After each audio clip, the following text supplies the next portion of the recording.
sabi ko kay Inday, sabi ko sa kanya, VP, ang tawag dito, alam ko naman mahirap eh. Alam ko naman na ang tawag dito na hindi naman madali sa'yo yung sitwasyon mo ngayon eh. Pero sana, huwag kang mag-give up, mag-try. Ayun. Sabi mo sa kanya? Oo. Anong sabi niya? Sabi niya, kasi naiiyak ako. Tapos sabi niya, alam mo, naiiyak ako. Naiiyak rin ako, pinipigilan ko lang. Sabi niya? Oo. Sabi niya naiiyak siya? Oo. Sabi niya naiiyak ulit daw mo siya. Sinabi mo sa kanya para marinig ng lahat. Sabi ko, alam ko naman mahirap para sa yung sitwasyon mo. Pero kasi kami, sabi ko kagaya yung mga followers ko, durog na yung puso nila. Lalo na yung mga matatanda, 'di ba? Everyday nakikita mo parang putang ina, ganito na ba talaga yung bansa natin? Ganito na ba talaga yung, 'di ba? Ano to? 'Di ba parang ganito na lang ba tayo? So sabi ko sa kanya, syempre, mahirap, she's facing impeachment, sa katerba yung kaso niya, lahat kaaway niya. Syempre, thankful ako na meron at least kahit papaano, meron kang maituturo dun sa mga bata na, kayo ganito ang itsura ng matapang. And then you point your finger to Inday. Kasi sa ginagawa ngayon ni Inday, talaga sobrang tapang niya eh. 'Di ba? Yeah, sobrang tapang niya. As in, actually, yun lang naman ang ano ko eh, na parang, I'm so happy na Inday kept herself. Naiyak na rin ako. I'm so happy, Inday, na you gave, kasi ano ka namin, Inday, generation ka namin eh. You are the, actually, Inday is the representative of our generation. Yes. You know, siya yung generation natin, 35 to 50.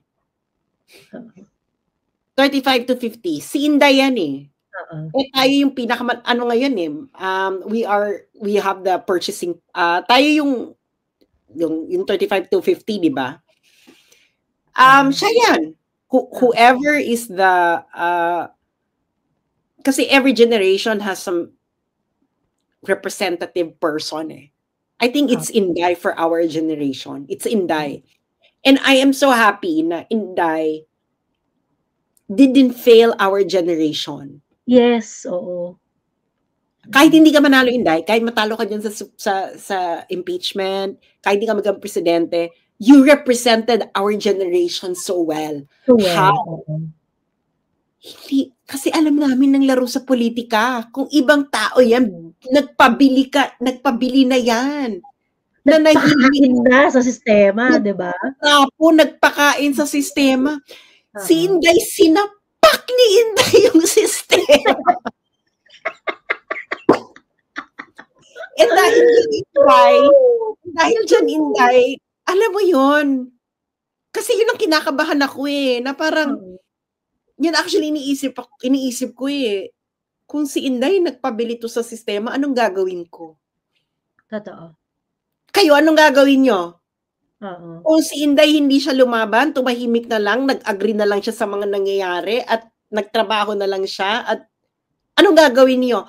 Ako, I will really, nabudol ka na ng presidente, mabubudol ka pa ng vice president. Correct, oo. Alam mo yon? Kaya nga ako sabi ko, for me, what Inday did is already okay for me. Alam mo yon na nilagyan niya ng shape at face yung tapang. Nilagyan niya ng, sabi ko nga, hindi kasi naiintindihan ng ibang mga tao yung, I mean, lalo na yung mga naghahanap ng women figure, yung female figure na talagang matapang, bakit hindi niyo makita si Inday na ganun? yung mga feminist kinemberlo dyan, di ba? Nilagyan ang dali lang magpa-victim eh. Kung ganun yung diskarte ni Inday, talaga namang inapi siya, tinanggalan siya ng budget, nireklamo niya ba yun? Di ba? Pinagkaisahan siya ng mga dirty old men ng Congress. Ginamit ba niya yung gender card niya? Hindi. Di ba? And she's fighting back. At naninindigan siya kung ano yung pinaninindigan niyang tama. Sabi ko,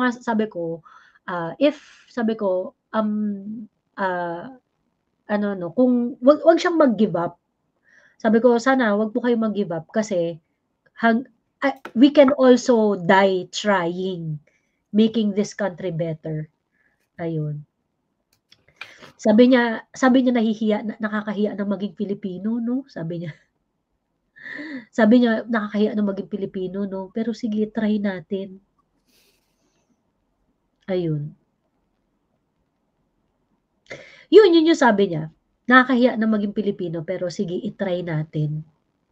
Ayun na nga. Kasi alam mo yon, pero ako talaga, tangina, hindi ka nag-sell out. Yes. Girl, ang dami natin nakita nag-sell out. Nag-sell out nga yung isa sa pinakamamahal nating malaking vlogger. Na dahil nga sa kanya na-engganyo lahat mag-vlogging. Aminin nyo lahat, no? Marami siyang na-impluwensyahan. Tapos biglang nag-sell. Na parang, and then here comes Inday saying to us, sa putang ina, hindi ako mag-sell out, gago kayo. Ano yun? Oo. And it's a wonderful time to be alive. Correct. Totoo. Actually, sa totoo lang. It's our moment to show, not everyone is given an opportunity. Hindi ko sinasabi na para magkaroon ka ng hero complex lahat. But this is the very moment when you should take risk. Ayun. Sabi ko nga, I'll support Inday as long as she's gonna stay fighting. Yeah, wag ka mag-sell out. Ako, yun wag ka mag-sell out. Oo. Don't. Kailangan mo ba? Hindi mo kailangan eh. Correct. Kasi, una, naging presidente ng tatay mo. Ikalawa, naging vice president ka. Highest votes in the history of the Philippines. Magsisell out ka pa ba? Kanino ka magsisell out? Magsisell out ka sa mga taong yan? Wala naman silang prinsipyo sa buhay eh. Why would you sell out to them? Kaya nga ngayon na, ilaban mo yan. No?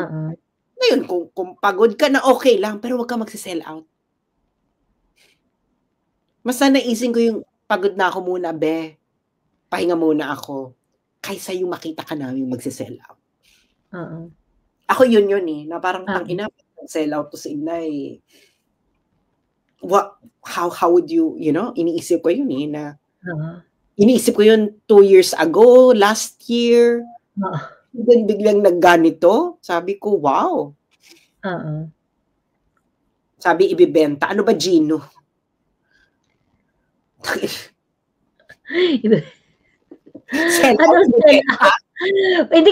Ilang taon ka na, Gino? Hindi, kasi yan eh, 90s, yan eh, no? 90s. Parang very abuse yung word na yan pagka nung 90s. Sell out ka. Hindi yan yung ibig sabihin ng sell out. Hindi alam ibig sabihin ng sell out. Ito si Joey, alam niya yung sell out, taga-UP yan eh. Madalas na ginagamit yan. We meet again, sell out. Ayun. Anyway, yun. Sa history na si VP tulad ni PRRD. Yun lang. So, siya, sabi niya, hindi, sige, itry natin, ganun. Sige, itry natin. Gawin natin. Sabi niya. Alam mo, ang si VP, no, yung talaga nagbigay talaga siya ng time to talk to each and everyone na gusto kumausap sa kanya, nag-ano talaga siya. Yung interaction talaga is very very authentic, gano'n. Ayun, tapos sabi ko kasi naiiyak ako nung parang ano ng usapan, medyo naiiyak-iyak ako. Tapos tinatanong ni Tio, sabi niya, "Anong pinag-usapan niyo?" Tapos kinukuwento kay Tio, naiiyak na naman ako.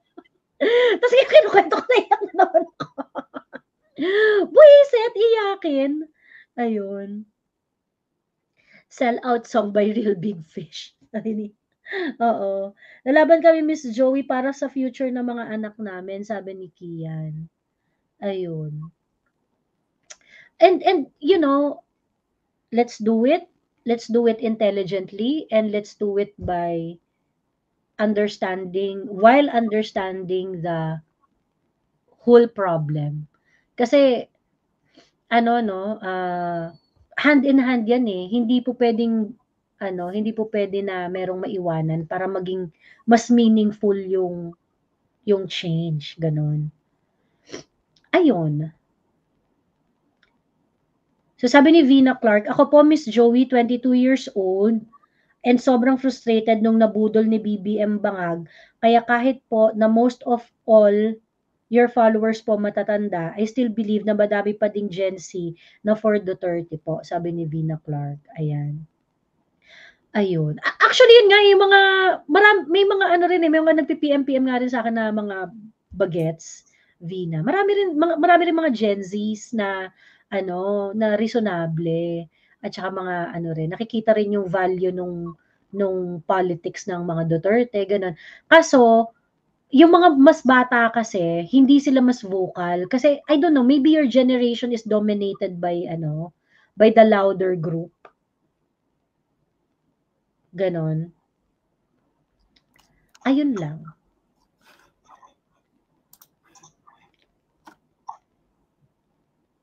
Grabe. Ayun. Anong nangyari pa doon sa meeting niyo sa kay BP? Nag-dinner, kumain, tapos yung masarap yung pakain niya. Hindi katulad ni PRRD. Pero hindi bongga yung food, pero masarap. Diba, lang, simpleng ulam lang at saka, kanin, ganon. Masarap yung food. Tapos, kinausap niya isa-isa yung lahat ng mga vloggers, isa-isa. Ano lang naman kami, a little more than 30. Ganon. Tapos, nakipagpicturan sa kanya, ganyan, tapos ang ganda ng skin ni Inday. Ganda ng skin niya. Tapos yung talagang mamula-mula, yung ganon. I think it is it is the German in her. Ayun. Kaya ganun yung kutis. Tapos, ayun, usap-usap, ganon. Chika-chika with other vloggers. Hindi rin masyadong mahaba yung event. Kasi kailangan umuwi ni VP sa Davao dahil di ba namatay yung uncle niya. Ayun. Walang wine na tag 650K katulad kay FF. Wala kasi tayong masyadong piniplease pag mas matanda na, kaya we are more vocal and more comfy to express ourselves. Yeah. Totoo.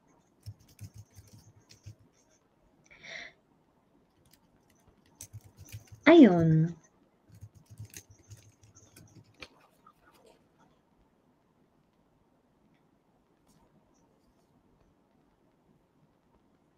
Sabi ni Robert Doronilla Jr., "My grandfather did the same thing as you, Joey, during FEM. He was convicted lang kasi critic siya noong time." Hala, grabe naman kayo. Ba't naman ako i-convict, Sir Robert? He was convicted lang kasi critic siya nung time. His name is Amando Doronilla. Kaya I am with you guys. Laban tayo, sabi niya. Ayun. Parang hindi naman yata sila hindi naman sila, I don't know, Hindi rin natin alam. Pero parang nagsisimula na nga silang i-ano yung takot-takutin at saka i-intimidate yung mga critics. Kasi ano na yung House of Representative, yung Quadcom, irritable na sila sa mga vloggers eh.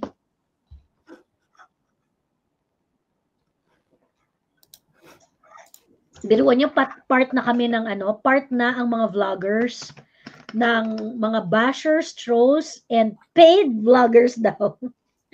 Sana po sabihin niyo kung saan po nakukuha yung bayad. Please, para bago niyo kami ipakulong nakuha naman namin yung bayad. Ayun. A. Doronilla the writer. I think so. Bakit? Ano yung si Doronilla? Pinakulong raw nung tatay daw niya, pinakulong nung time ni FEM.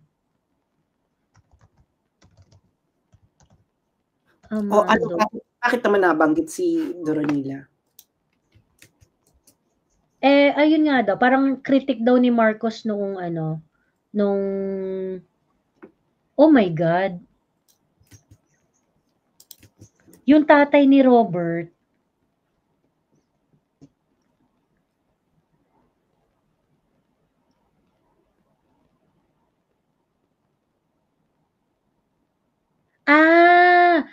yung tatay niya yung nag-report tungkol doon sa alleged ambush ni JPE. Tapos, chief editor ng yung tatay ni Sir Robert, chief editor ng Chronicle.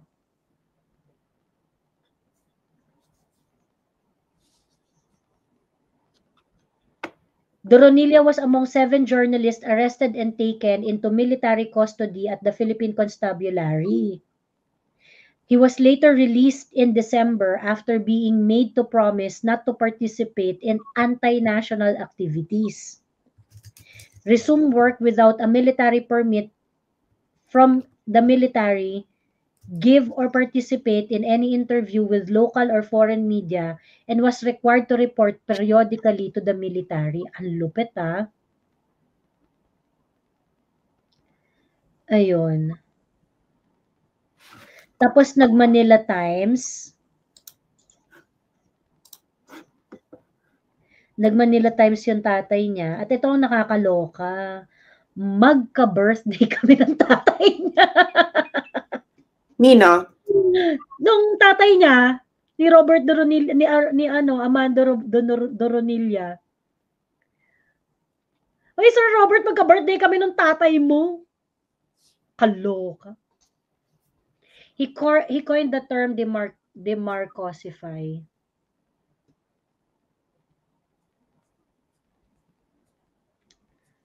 Akala ko paninira lang ang ginawa nila sa Marcos Sr. Pero ang mga Marcos magnanakaw talaga at harap-harapang ubusin ang pera ng bayan. Sabi ni Yogara Thunder. Ako never ko naman naisip na paninira lang talaga yung pagnanakaw. I think meron talaga yung corruption. Meron talaga yung corruption. Even then, it's just that, ang problem kasi, ang mali rin kasi ng mga kalaban ng mga Marcoses noon, I don't know, but for some reason, bakit hindi nila na-prove legally? Ba't hindi nila na-prove legally yung mga accusations? Well, actually, yung binabato nila ngayon, actually, kahit nung mga kakampi ni BBM kay Inday, yun nga, meron di ba may decision nga yung Supreme Court noon na ito lang yung nasa SALN nyo, bakit ganyan yung pera ninyo? Oo. So, yung pa lang, that's already finished. Oo. Ako kasi, I don't think that they stole revenues of the government from the taxes. What I think is, kasi this was during the Cold War. And during the Cold War, the United States bought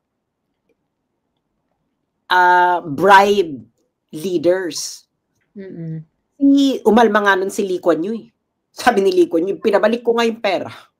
Para nagaling sa US, nakipag-away pa sa CIA si Lee Kuan Yew. Binulgar niya yun, binibili siya, binabribe siya. At malaki. So, given that, malaki talaga kikitain mo, ganun pa lang. So, that's my point. Kaya hindi nila mapatunayan. Paano mapapatunayan? Kailangan mong kausapin yung United States. Magkano yung binride nyo dito kay Apo Lakay? Magkano yung ganito? Yan, nung Cold War, malakas ang bilihan nun. Kailangan ng Amerika ng kakampik. Otherwise, mawawala ka. Ganyan. Mm-hmm. And that's my take on it. Okay. Mm-hmm. Yeah, siguro yung mga crony ganyan. Mm-hmm. Pero yung direkta na ginamit mo yung position in order to enrich yourself. Definitely. Ako kasi syempre that's still corruption eh. Oo, that's still corruption. Ni Tamba, sa tingin niyo ba si Tambi ang pera niya nanggagaling sa taxes niyo? Mm-hmm. No, he's using his position, everything nakakibat nun para siya ay makapag camcamers. Mm-hmm. As we have seen in the case of Akada. Mm-hmm. Gets you na? Correct. Ayun, so anyway, so parang never ko naisip na paninira lang yung binabato sa kanya and everything. And it was never like that. Because I think na ang problem kasi nung Marcos Yellow noon, ang dami nilang binabato sa mga Marcos. Pagkatapos, ganun rin naman sila at a certain level. Ganon. Yung, hindi, magnanakaw yan, ganon. Pero, yung mga nang-aaway sa kanya, if not the same, baka worse pa. 'Di ba? Ganon. So yun, pagkatapos, pag titingnan mo yung dalawa, yung Marcos, yung tatay, merong mga dependable policies at that time nung sila yung nasa power. Pagkatapos, si Tita Cory, at saka yung mga sumunod na mga yellows na what dependable policies have they formulated dung entire time when they took the country from the Marcos, from Marcos Sr. Wala silang talagang na-fortify na national policy na talagang, ito pinagyaman talaga ng mga Aquino ever since they took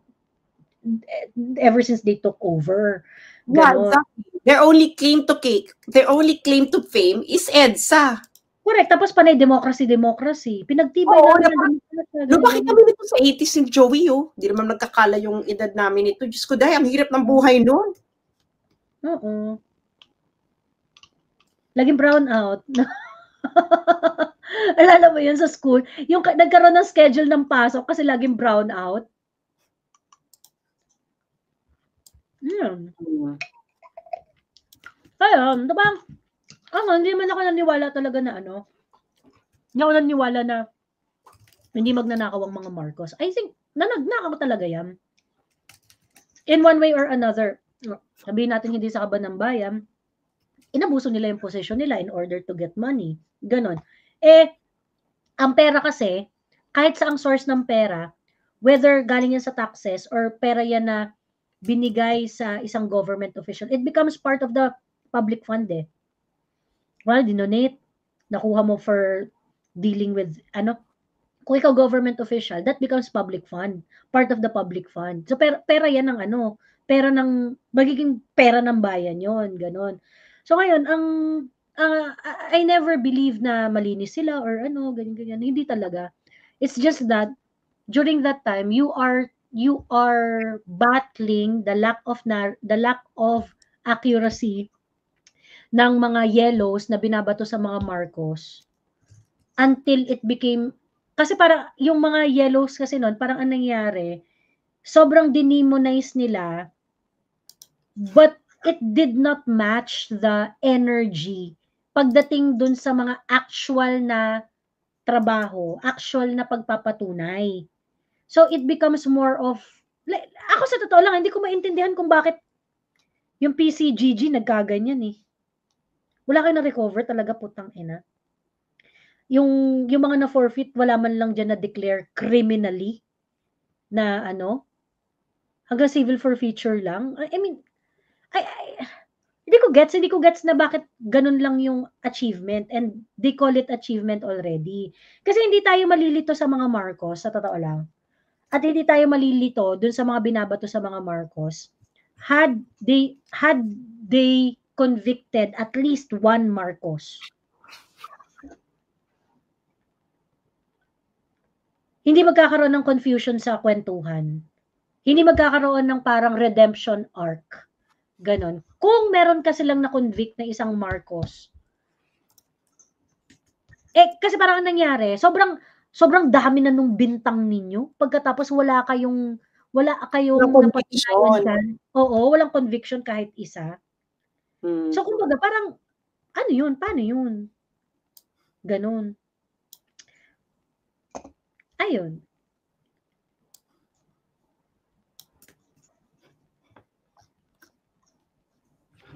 Kritiko tatay ni Mr. Robert, ikaw naman vlogger, Miss Jo. Oo, kritikong vlogger. Joey, lolo daw ni Robert at hindi tatay. Ay, lolo pala. Ano, Robert, yung lolo mo ka birthday ko. Birthday ko. Kasi Amado, Doronilla.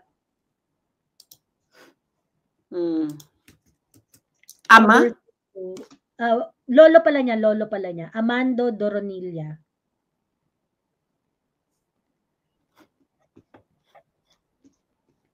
Ayun, yung amo ko na Emirati na lalaki, kilala si Marcos Sr. na harami kibir daw, sobrang magnanakaw daw. Kaya nagulat siya bakit naging presidente pa yung anak. Ayun. Uy, nandito si Yumi. Hi, Yumi! Yumi, akyat ka mang, kwento mo yung tangkang pang-babribe sa'yo ng mga congressman. For real? Sino binabribe? Oo, vlogger din to eh. Vlogger to, tapos ano, ang tawag dito, parang sa TikTok, nagkukwento-kwento siya, kasi victim siya nagkwento siya about dun sa kanyang personal experience, tungkol dun sa, kasi lumalaki siya, meron siyang 3 titong addictus benedictus. Ganon. Pagkatapos, yung isang tito niya, pinakulong niya.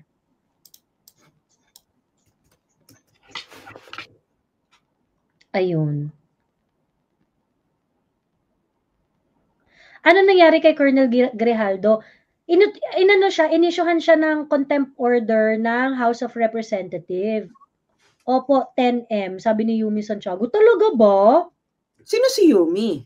Oo, alam mo sa totoo lang, di pa ako nakaka-receive ng mga ganyang kalalaking offer. Sino si Yumi? Vlogger din siya na ano talaga siya, beauty guru siya, kasi meron siyang aesthetic clinic. Baka malaki ang ano niya, Malaki yung follower niya sa YouTube at saka sa TikTok. Ayun. Sino nag-bribe? Ewan ko, akyat kay Yumi. Ay, hindi, bakit ka binribe? Ano ba ginagawa mo? Nakikipaglaban ka ba? Oo, nakikipagbardagulan siya sa ano. So, may Inday Sara rin yan sa noo. May Duterte rin sa noo. Hindi kasi nila ang presyo nyo, Joey, na all 10M, sabi. Hindi pa talaga ako na-off eh. Sa totoo lang, kaya nga nagtataka ako kay Ace Barber. Sabi ko, sabi ko gano'n. May nag-offer sa akin. Alam mo kung magkano ang offer? 40,000. May nag-offer na sa akin. Tapos 40,000. Monthly. Sabi ko, putang ina. Sabi ko, 40,000. Gas ko palang, ubos na yan eh. Diyos ko. Ayun, nandun si Yumi sa hospital at nagkita sila ni VP Sara at hug sila ni VP. Sabi ni Boyats. Oo, nagkita kami ni Yumi sa live ni Tatay Amik. Ayun, ang liit 40K. Oo, nakakaloka 40K. Di syempre parang ayun. Sabi ko, di na, 40K.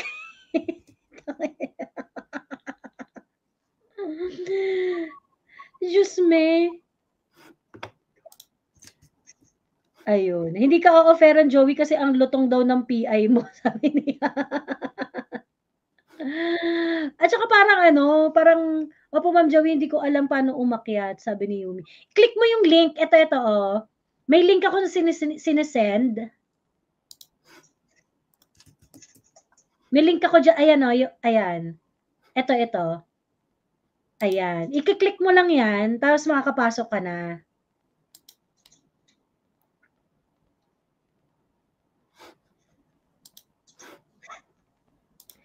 Sabi ni Boya, si Banat Bay naman, sabi niya 500,000 daw offer sa kanya at monthly pa raw. Ayun. Talaga? Ano lang ako yata, siguro sa tingin nila cheap lang ako. 40K lang yung offer sa akin. Nakaka-insulto. They know kasi, Joey, na hindi ka mababayaran. Well, at least mag-offer naman sila ng mataas, di ba? Parang, mag-offer naman kayo ng mataas. Hindi ka magpapabayad at the end of the day, pero sana naman yung attempt, taasan niya naman yung attempt. Diba? Mga 100M daw, pwede with lifetime glutathione and amanpulo. Twice a year. Baka 40K pa lang subscribers mo noon, sabi ni Volt Gamer. Hindi, wala.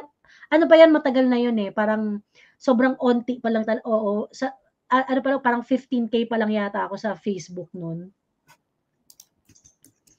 Ayun, 40K, may VAT pa yun. Sabi ni Mabel Bumatay, convicted si Imelda Marcos sa Sandigan Bayan for graft in November 2018. On appeal siya sa SC hanggang. Yun nga eh. That's the best they got. Tapos yan pa yung yata yung LRT Ay hindi pala yun, na acquit na pala siya doon. Ang liit ng 40K, kaloka. True, 'di ba? Nakaka-insulto. Sana mag-attempt naman kayo. Kasi para malaman mo lang kung ano yung market value mo, 'di ba? Yung market value. Okay po, for a while, sabi ni Yumi. Ayan. Hindi, Yumi, schedule na lang tayo. Akyat ka sa susunod na live. Ako mo na ngayon. Kasi figure out pa niya kung paano eh. Teka, wala akong pakialam. Madali lang yan. Mag-lipstick lang naman pala. O sige na, mag-lipstick ka na. Ano yung beauty guru yan? Si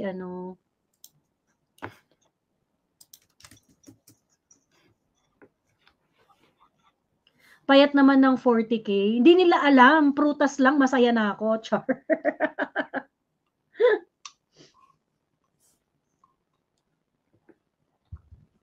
Or sa akin, pilihan ko raw itlog ni Tamba for 100 pesos. Kaya, na-insulto. Pilihan ko raw itlog ni Tamba for 100 pesos. Kaya na-insulto ako. Pero sabi nila, maliit lang naman ng itlog. Grabe to si Boyats.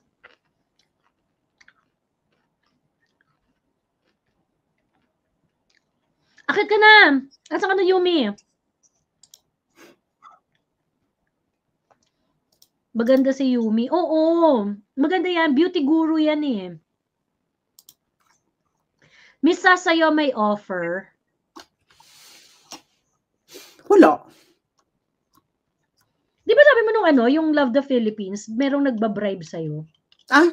Well, it's not being said na bribe, but it's already like that. Ayun. Hindi naman nila sasabihin binabribe ka nila.